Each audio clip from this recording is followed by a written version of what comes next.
brought to you by ITIL.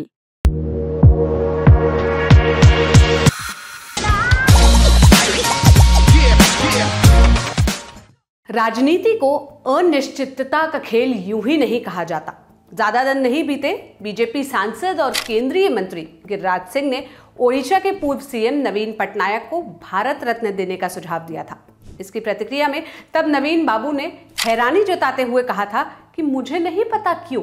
अब इन्हीं नवीन पटनायक ने ओडिशा की डबल इंजन सरकार के खिलाफ सड़कों पर मोर्चा खोल दिया है।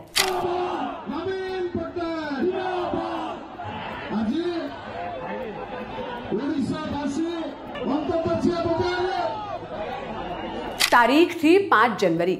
भुवनेश्वर के लोअर पीएमजी स्क्वायर पर बीजू जनता दल के हजारों कार्यकर्ताओं का हुजूम उमड़ पड़ा था।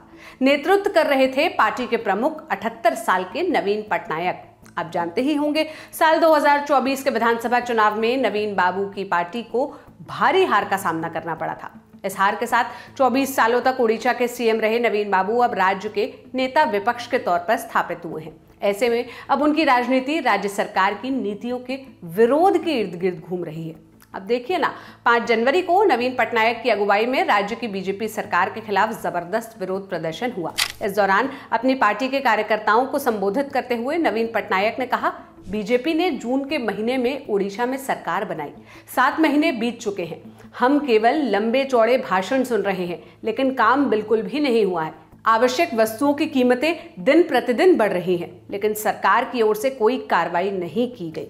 नवीन पटनायक का हमला यही नहीं रुका। उन्होंने कहा, ओडिशा में महंगाई और उसकी मार को डबल इंजन सरकार का डबल एम कहा जाना चाहिए। बाकी उनकी पार्टी के नेता क्या कह रहे हैं, सुनिए। 26 साल नवीन पटनायक के सरकार में कभी ऐसा नहीं हुआ था। जब अभी जो जिस तरीके से प्राइस हाइक हुआ है ओडिशा में, और हर चीज में, चाहे पेट्रोल डीजल गैस का तो प्राइस हाइक हुआ था, अभी वेजिटेबल्स में, दाल में, तेल में, हर चीज में वो प्राइस हाइक हुआ है। तो लोगों को ये बहुत बड़ा प्रॉब्लम हुआ है, बहुत बड़ा बर्डन हो गया है। इसको हम चाहते हैं कि सरकार, जब सरकार पावर को आए थे, इससे पहले ये लोग बोले थे कि हम लोग का डबल इंजन सरकार था। हम ओडिशा सरकार के साथ साथ दिल्ली गवर्नमेंट को भी, सेंट्रल गवर्नमेंट को भी ये कहना चाहेंगे, सब मिलके ये प्राइस हाइक को कंट्रोल करें। बीजेडी के इन राजनीतिक हमलों का जवाब बीजेपी के खेमे से आया। बीजेपी ओडिशा के उपाध्यक्ष गोलक मोहापात्रा ने सोशल मीडिया प्लेटफॉर्म एक्स पर लिखा, मोहन मांझी की सरकार को अभी 6 महीने ही हुए हैं। पिछले 24 सालों में जो काम बीजेडी नहीं कर पाई, वो काम मोहन सरकार ने कर दिखाया है।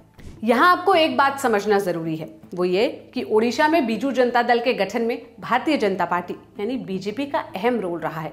नवीन पटनायक पर किताब लिखने वाले वरिष्ठ पत्रकार रुबेन बनर्जी ने ललन टॉप के नेता नगरी कार्यक्रम में बताया था, जब जनता दल बिखर रहा था तो एक सेक्शन ने कहा कि ओडिशा में एक रीजनल पार्टी का स्पेस हमेशा रहा है, इसलिए नई पार्टी का गठन किया।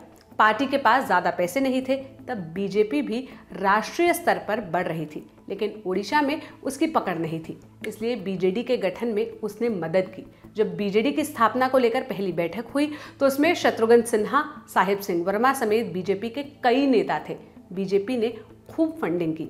आप जानते ही होंगे कि कई सालों तक बीजेपी और बीजेडी ने मिलकर चुनाव लड़े, लेकिन 2009 में ये गठबंधन टूट गया था।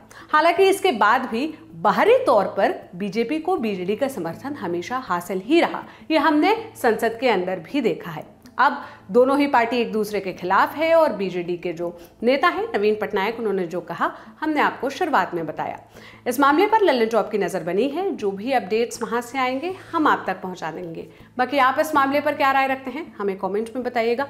इस वीडियो की स्क्रिप्टिंग मेरे साथी नीरज ने की थी। मेरा नाम सोनल है। देश और दुनिया की तमाम खबरों के लिए आप ललन टॉप देखते रहिए। शुक्रिया।